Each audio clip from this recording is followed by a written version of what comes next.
Good morning, student. Now we start our next topic. Topic name is acceleration. It is the rate of change of velocity of an object with respect to time. Acceleration क्या होता है? जब object अपनी velocity में continuously change करता रहता है. Speed may be increase or decrease. Then the rate of change of speed or velocity is known as acceleration. ठीक है. एक्सेलरेशन का फॉर्मूला क्या होता है? Acceleration is equal to change in velocity upon time taken. तो यहाँ पे हमारे पास कुछ रिलेटेड पॉइंट्स हैं. First point is if velocity increases with time it means acceleration will be positive. अगर हमारी वेलोसिटी इंक्रीज होती है, कंटिन्यूसली बढ़ती जाती है, तो वेलोसिटी का ग्राफ बढ़ता है. अगर वेलोसिटी का ग्राफ बढ़ता है तो इट मीन्स टाइम का ग्राफ नॉर्मल रहेगा, जिस वजह से क्या होता है, एक्सेलरेशन हमारा पॉजिटिव होगा. ओके, एक्सेलरेशन हमारा बढ़ेगा, इंक्रीज होगा. And the next point is if velocity decreases with time it means acceleration will B negative.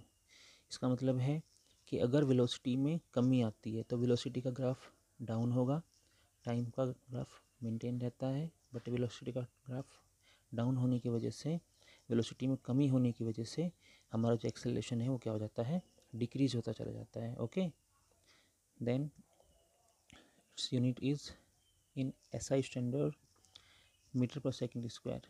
अगर बात करें एसआई स्टैंडर्ड में तो एक्सेलरेशन की यूनिट होती है metre per second square. In CGS system it is centimeter per second square. Then the important question is how to calculate unit of acceleration. Then acceleration is equal to change in velocity upon time taken, we know that very well. Then is equal to, हम जानते हैं कि हमारी जो velocity की unit होती है वो होती है मीटर पर सेकंड. ओके, तो इसके अकॉर्डिंग क्या होगा, equal to metre per second upon में टाइम टेकन की जगह हम रखेंगे सेकंड रखेंगे. ओके, देन कैलकुलेशन करने के बाद हमारे पास आता है metre per second square. Okay, ये हमारा आंसर है. ठीक है, अब एक्सेलरेशन तो हमने पढ़ लिया. एक्सेलरेशन हमारे दो तरह के होते हैं, एक यूनिफॉर्म एक्सेलरेशन और एक नॉन यूनिफॉर्म एक्सेलरेशन. तो फर्स्ट हम पढ़ेंगे यूनिफॉर्म एक्सेलरेशन. यूनिफॉर्म एक्सेलरेशन क्या होता है, if an object's velocity is increases at constant rate then we say it uniform acceleration.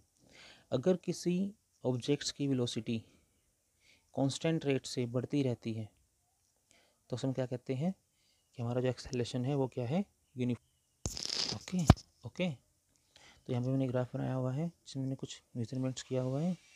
हम हमेशा वाई एक्सिस पर एक्स वेलोसिटी लेते हैं और एक्स एक्सिस पे हम टाइम टेकन करते हैं. ओके, देन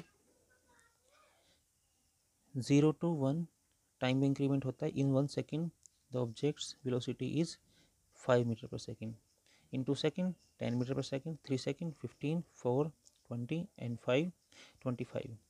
ओके, तो इक्वल हम यहाँ पे देख सकते हैं कि यहाँ पे जो गैप आ रहा है वो क्या आ रहा है, इक्वल गैप आ रहा है. ओके, यहाँ पे हमने शो किया है कि एक्सेलरेशन जो होता है हमारा वो कांस्टेंट होता है. हर एक पॉइंट पर हर एक टाइम में एक्सेलरेशन क्या है हमारा, कांस्टेंट है. चाहे 1 मिनट 1 सेकेंड लो, 2 सेकेंड 3 सेकेंड, हर सेकेंड में क्या होता है, एक्सेलरेशन हमारा कांस्टेंट रहता है. ओके, इसे बोलते हैं यूनिफॉर्म एक्सेलरेशन और it also called as constant acceleration. Then और next topic is non uniform acceleration. ये क्या होता है, if the velocity of the object increases with unequal interval of time it means that acceleration is not constant. इसका मतलब ये होता है अगर वेलोसिटी की अगर ऑब्जेक्ट की वेलोसिटी में कॉन्टीन्यूसली चेंज होता रहता है, कभी वेलोसिटी ज़्यादा हो जाती है कभी कम हो जाती है, तो उसके अकॉर्डिंग एक्सेलरेशन जो होता है हमारा वो नॉन यूनिफॉर्म होता है, नॉन कांस्टेंट एक्सेलरेशन होता है. Okay, goodbye, take care.